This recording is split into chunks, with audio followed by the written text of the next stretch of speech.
I'm Eleanor Davis. I think I've been a member of Bib and Tucker maybe 3 years, possibly four.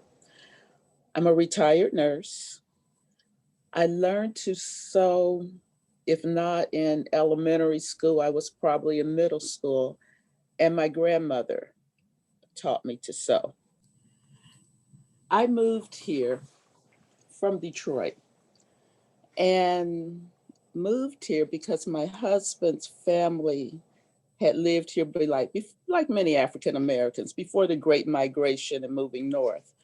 And growing up, he always told his mother or would ask her first, "Do you still have that land in Alabama? I'm going to build a house on it one day." And we met in college. That was one thing he would always say as we were dating: "I'm going to move to Alabama and build a house."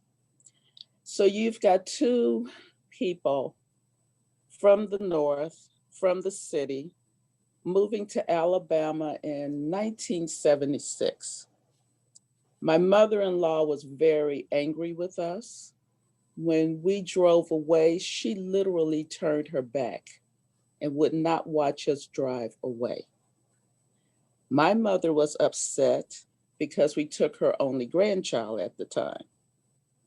And my mother-in-law kept saying, "You don't know where you're going. You don't know anything about the South." Well, when I got here, my first job was at Cooper Green Hospital.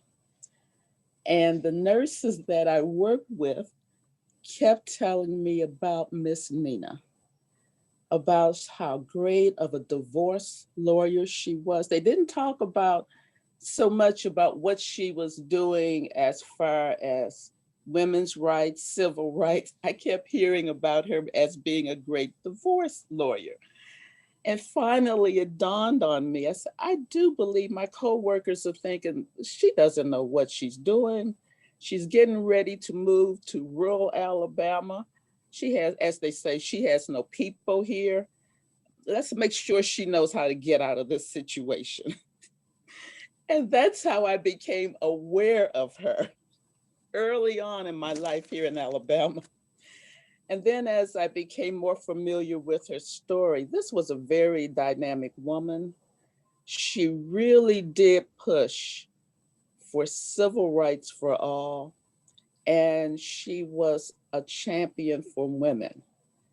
Um, Part of the stories I would hear about if women were in abusive situations or they were in a situation where they just couldn't see how to get out of it, she was the person that they should go see.